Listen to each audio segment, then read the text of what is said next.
بسم اللہ الرحمن الرحیم الحمد للہ رب العالمین والصلاة والسلام علی رسولہ الکریم وعلی آلہ واصحابہ اجمعین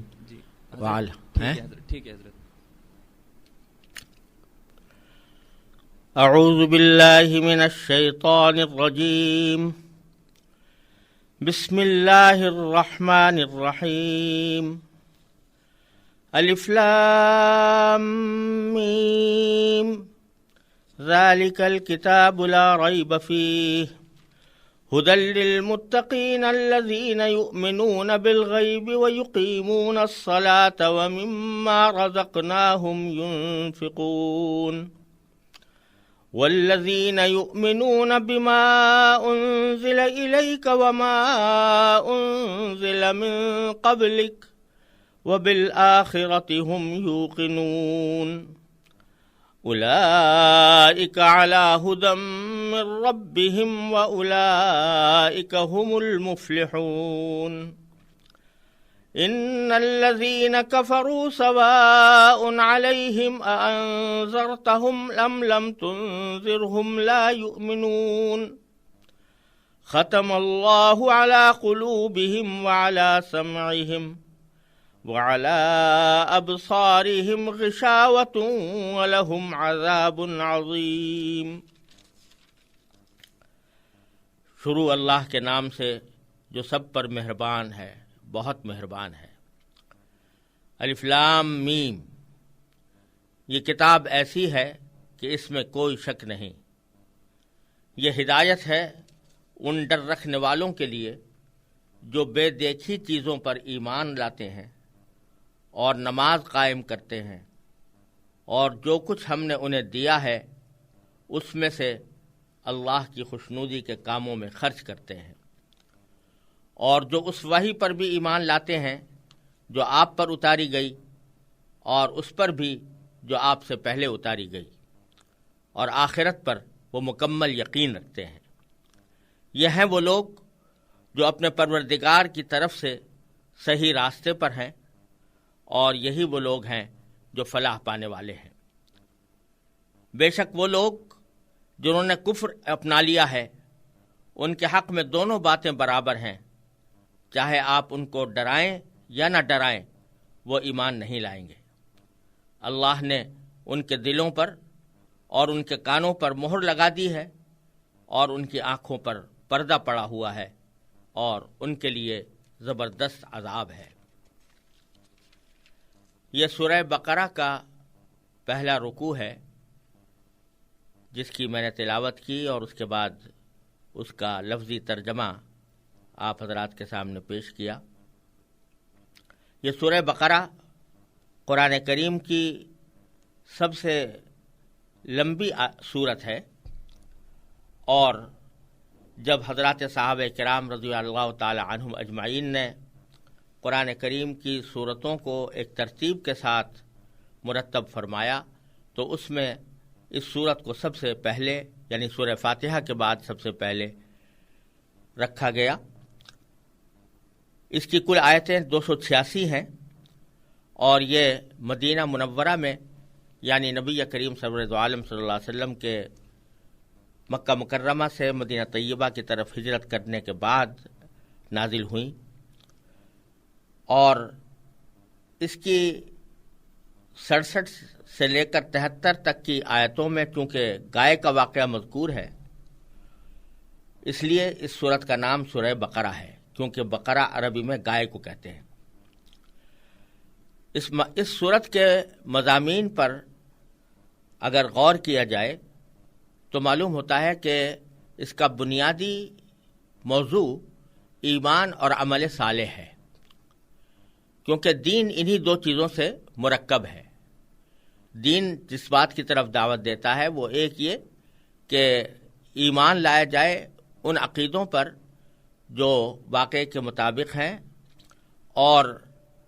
اس کے ساتھ ساتھ اس ایمان کے مطابق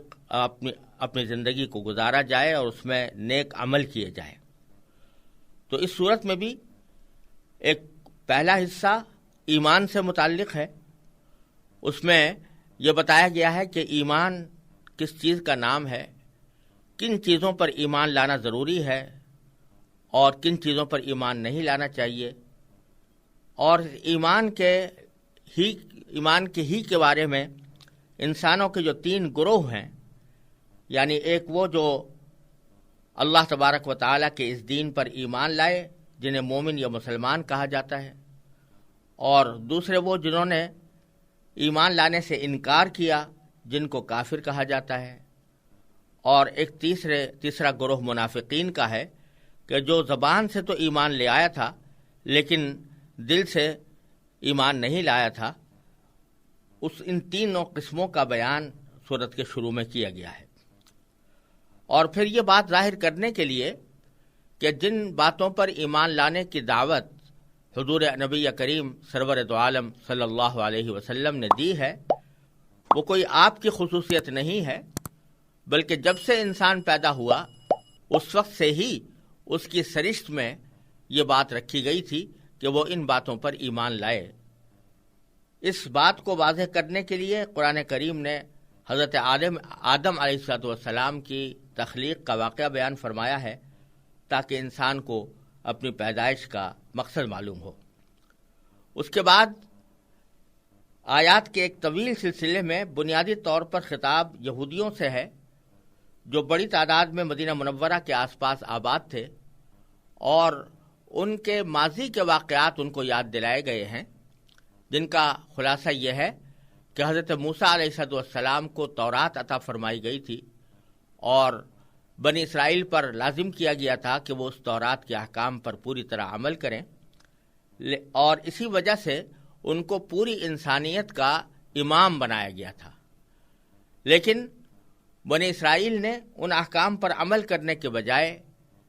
اللہ تبارک و تعالیٰ کے احکام کی نافرمانی شروع کی۔ ان پر اللہ تعالیٰ نے جو نعمتیں نازل فرمائیں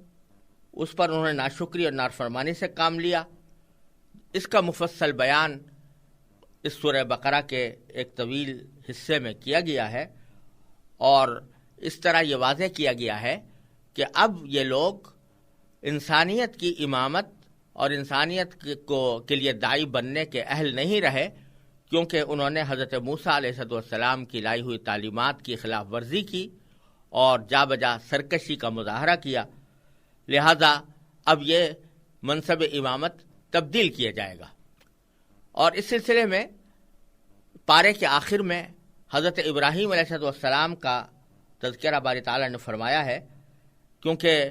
حضرت ابراہیم علیہ السلام وہ بزرگ ہیں جن کو یہودی بھی اپنا پیشوا مانتے ہیں، عیسائی بھی اپنا پیشوا مانتے ہیں، اور عرب کے بت پرست مشرکین بھی حضرت ابراہیم علیہ السلام کو اپنا مقتدی سمجھتے تھے۔ ان سب کو یاد دلایا گیا ہے کہ وہ خالص توحید کے قائل تھے اور انہوں نے کبھی کسی قسم کے شرک کو گوارا نہیں کیا۔ اسی لیے ان حضرت ابراہیم علیہ السلام کے واقعے کے اندر یہ بات واضح فرمائی گئی ہے کہ ابراہیم علیہ السلام نے جب یہ فرمایا تھا کہ منصب امامت جس طرح آپ نے مجھے عطا فرمایا ہے تو میری اولاد کو بھی عطا فرمائیے، تو اللہ تبارک و تعالیٰ نے اس کے جواب میں یہ فرمایا تھا کہ آپ کی اولاد میں جو لوگ صحیح راستے پر ہوں گے ان کو تو بے شک امامت کا منصب دیا جائے گا، لیکن جو ظلم کرنے والے ہوں گے یا نافرمانی کرنے والے ہوں گے ان کو یہ منصب نہیں ملے گا۔ چنانچہ ہوا یہ کہ حضرت ابراہیم علیہ السلام کے 2 صاحبزادے تھے، ایک حضرت اسحاق علیہ السلام جن کی نسل سے بنو اسرائیل چلے ہیں، اور دوسرے حضرت اسماعیل علیہ السلام۔ انبیاء کرام زیادہ تر حضرت اسحاق علیہ السلام کی اولاد میں حضرت اسحاق علیہ السلام کے صاحبزادے حضرت یعقوب علیہ السلام کا دوسرا نام اسرائیل بھی تھا، اور انہی کی اولاد میں زیادہ تر انبیاء کرام تشریف لاتے رہے اور امت کی رہنمائی کرتے رہے۔ لیکن جیسا کہ پہلے عرض کیا گیا، قرآن کریم نے بنی اسرائیل کی نافرمانیوں کا ذکر کرنے کے بعد یہ فرمایا ہے کہ اب یہ لوگ اس امامت کے اہل نہیں رہے، لہذا ابراہیم علیہ السلام کے دوسرے صاحبزادے یعنی حضرت اسماعیل علیہ السلام کی اولاد میں حضور نبی کریم سرور دو عالم محمد مصطفیٰ صلی اللہ علیہ وسلم کو اس امامت کے لیے منتخب فرمایا گیا ہے۔ اور اسی مناسبت سے پر آگے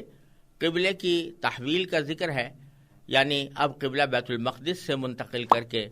کعبہ شریف کی طرف منتقل کیا جائے گا، اور اس طرح دوسرے پارے کا آغاز اسی حکم سے ہوا ہے۔ ایمان کی یہ تفصیل بیان کرنے کے بعد پھر سورت میں مسلمانوں کی انفرادی اور اجتماعی زندگی سے متعلق بھی بہت سے احکام بیان فرمائے گئے ہیں، جن میں عبادات بھی ہیں، معاشرت سے متعلق احکام بھی ہیں، خاندانی امور بھی ہیں، اور حکمرانی سے متعلق بھی بہت سے مسائل سورہ بقرہ کے اندر بیان ہوئے ہیں۔ یہ تھا ایک بہت ہی مختصر خلاصہ سورہ بقرہ کے مضامین کا، اور اب ہم ان آیات کی مختصر تشریح کرنے کی کوشش کرتے ہیں جو ابھی آپ کے سامنے تلاوت کی گئی۔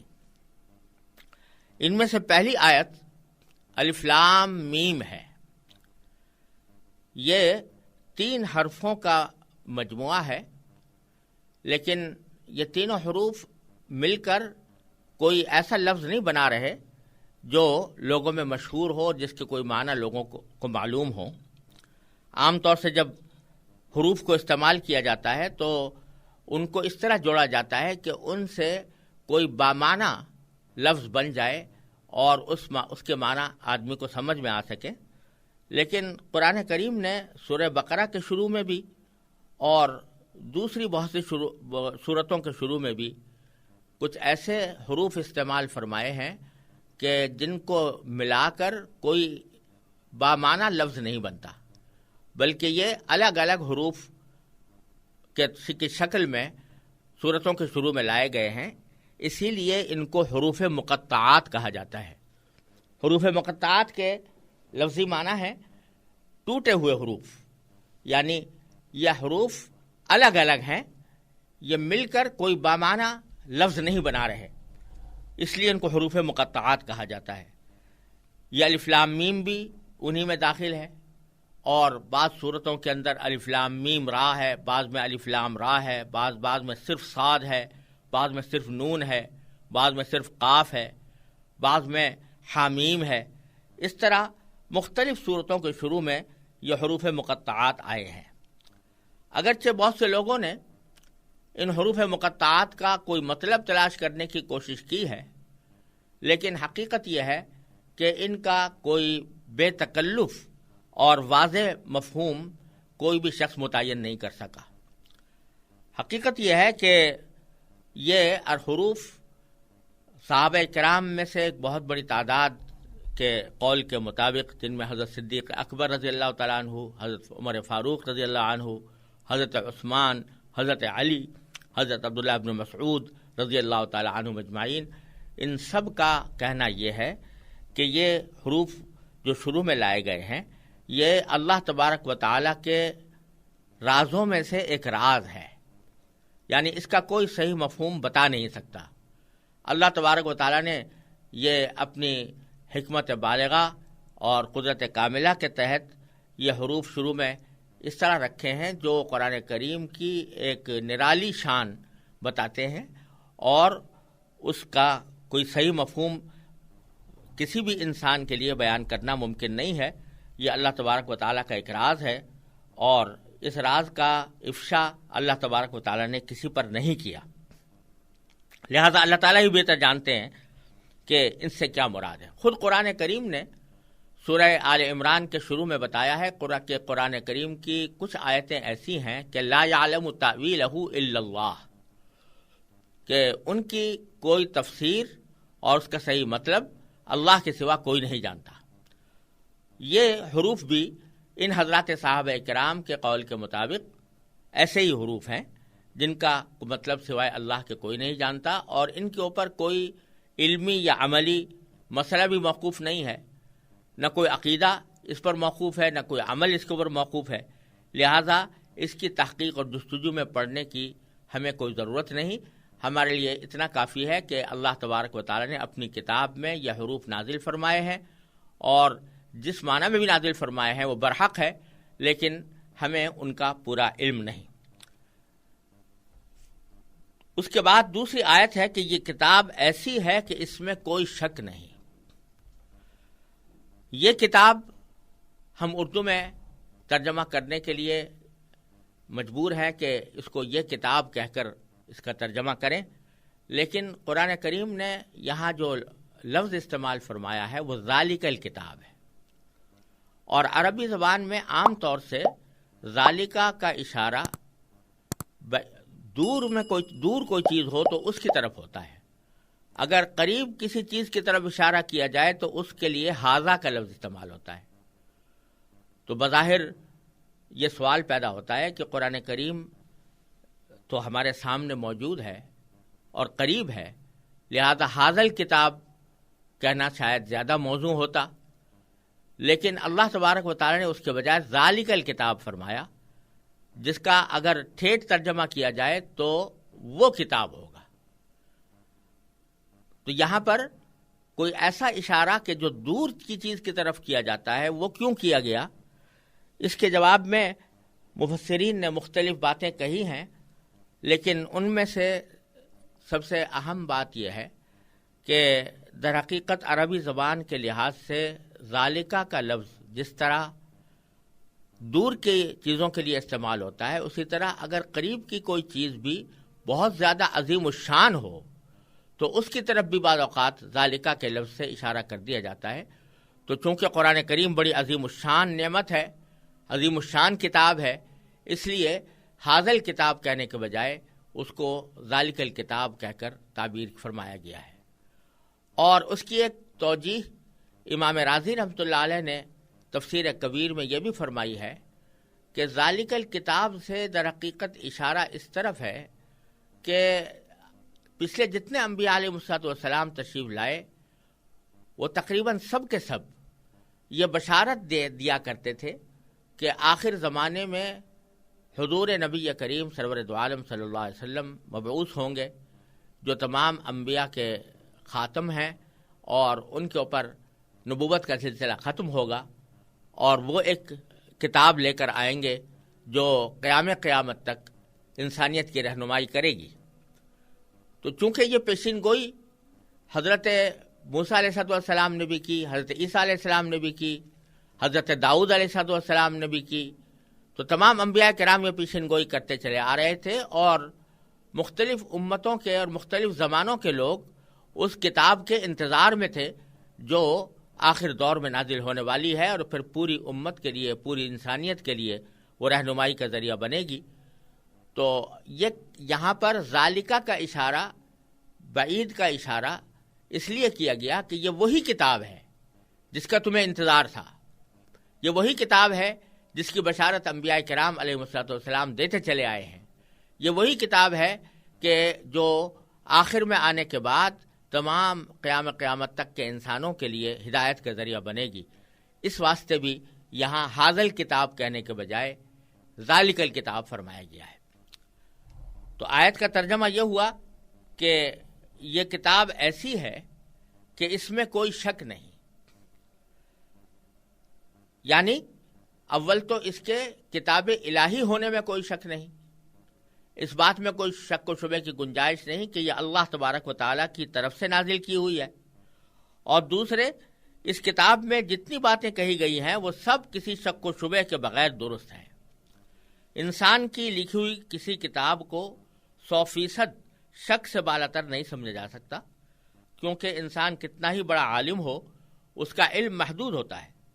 اور اکثر اس کی کتاب اس کے ذاتی خیالات پر مبنی ہوتی ہے، لیکن چونکہ یہ کتاب اللہ تبارک و تعالیٰ کی ہے جس کا علم لامحدود بھی ہے اور 100% یقینی بھی ہے،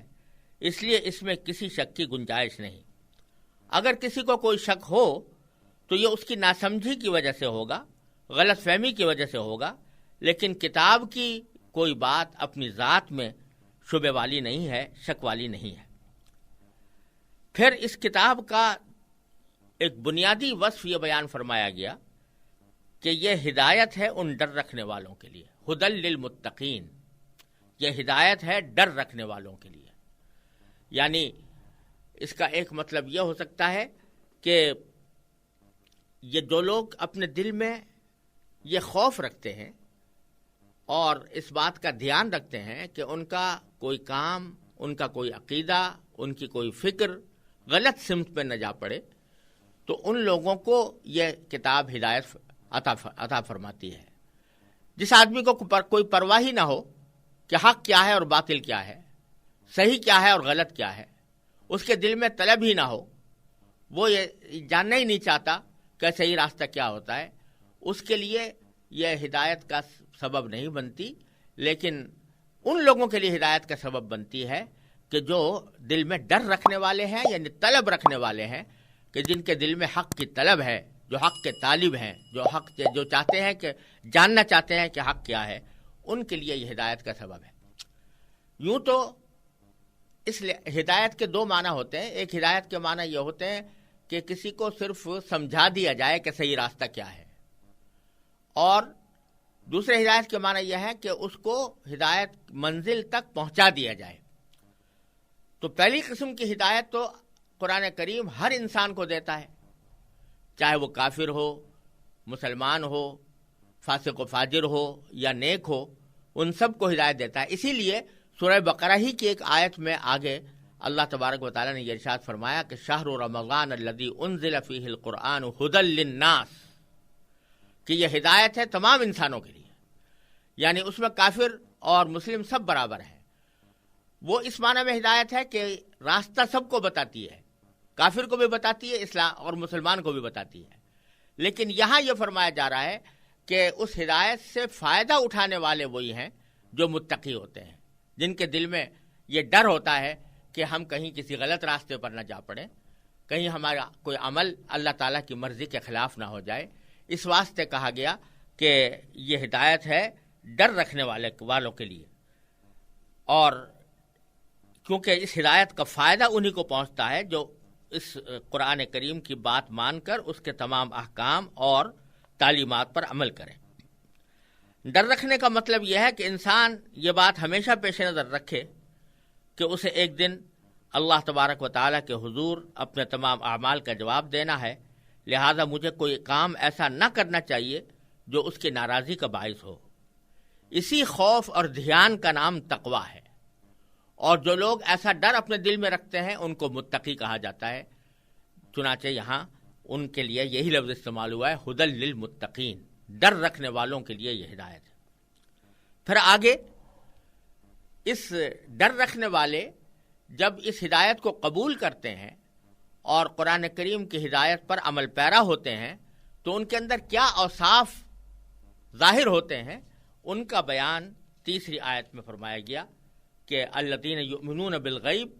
ویقیمون الصلاۃ ومما رزقناہم ینفقون، یعنی جو بے دیکھی چیزوں پر ایمان لاتے ہیں اور نماز قائم کرتے ہیں اور جو کچھ ہم نے انہیں دیا ہے اس میں سے اللہ کی خوشنودی کے کاموں میں خرچ کرتے ہیں۔ تین صفتیں یہاں بیان فرمائی گئی۔ پہلی یہ کہ جو بے دیکھی چیزوں پر ایمان لاتے ہیں، یہاں ایک بہت بڑی حقیقت کی طرف اشارہ فرمایا گیا ہے، اور وہ یہ کہ اس دنیا میں جو ایمان معتبر ہے اور جو اللہ تعالیٰ کے ہاں قبول ہے، یہ ایمان ہے ان چیزوں پر جو آنکھوں سے نظر نہیں آ رہی، لیکن انسان اپنی عقل سے ذرا بھی سوچے گا تو وہ اس کو ایک حقیقت نظر آئیں گی۔ ایسی چیزوں پر ایمان لانا، اس کو ایمان بالغیب کہا جاتا ہے، یعنی بے دیکھی چیزوں پر ایمان لانا۔ جیسے اللہ تبارک و تعالیٰ کا وجود ہے اور اللہ تعالیٰ کا ایک ہونا ہے، تو اللہ تبارک و تعالیٰ ہمیں آنکھوں سے نظر نہیں آ رہے اور نہ اس دنیا میں آنکھوں سے نظر آ سکتے ہیں، لیکن اس کے باوجود اس کائنات میں پھیلی ہوئی بے شمار اشیاء اللہ تبارک و تعالیٰ کے وجود پر اور اس کی توحید پر دلالت کرتی ہیں۔ انسان اگر اپنی عقل سے کام لے اور صحیح طریقے سے سوچنے سمجھنے کی کوشش کرے تو اس کو اللہ تبارک و تعالیٰ کے وجود اور اس کی توحید پر ایمان لانا پڑتا ہے اور اس کو قبول کرنا پڑتا ہے۔ کسی کے دل میں یہ خیال پیدا ہو سکتا ہے، اور آج کل بہت سے لوگوں کے دل میں یہ شبہ ہوتا ہے کہ جو چیز ہم آنکھوں سے دیکھ نہیں پا رہے تو اس پر کیسے ایمان لائیں، کیونکہ جب تک آنکھوں سے کوئی چیز دیکھنے نہ لی جائے اس وقت تک اس کا یقین نہیں ہوتا۔ تو یہ خیال بالکل غلط ہے، اس لیے کہ اس دنیا کے اندر بھی جن چیزوں کا ہمیں یقین ہوتا ہے وہ ساری ایسی نہیں ہوتی کہ ہم انہیں آنکھوں سے دیکھ سکیں. بے شمار چیزیں ایسی ہیں کہ ہم ان کو آنکھوں سے نہیں دیکھ رہے ہوتے، لیکن ان کی علامتوں سے، ان کے قرائن سے اور ان کے پھیلے ہوئے دلائل کی وجہ سے ہم ان پر یقین کرتے ہیں. ایک سادہ سی مثال یہ ہے کہ اگر آپ فضا میں کوئی مسافر جہاز اڑتا ہوا دیکھیں تو آپ کو اڑتا ہوا جہاز تو نظر آ رہا ہے اور اس کا چلانے والا آپ کو نظر نہیں آ رہا، لیکن اس کو نہ دیکھنے کے باوجود آپ مکمل یقین کے ساتھ کہہ سکتے ہیں کہ اس جہاز کے اندر کوئی چلانے والا بیٹھا ہوا ہے، اس کا کوئی پائلٹ ہے جو اس کو اڑا رہا ہے. حالانکہ اس پائلٹ کو آپ نہیں دیکھ رہے، لیکن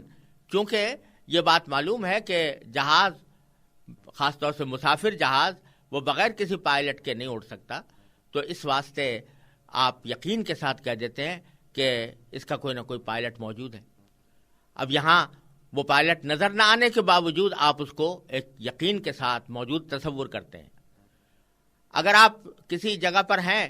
اور وہاں بارش برس رہی ہے تو چاہے وہ آپ کو بادل نظر نہ آ رہے ہوں، لیکن بارش کے قطروں سے آپ یہ یقین کر سکتے ہیں کہ اوپر بادل ہے جو یہ بارش برسا رہا ہے.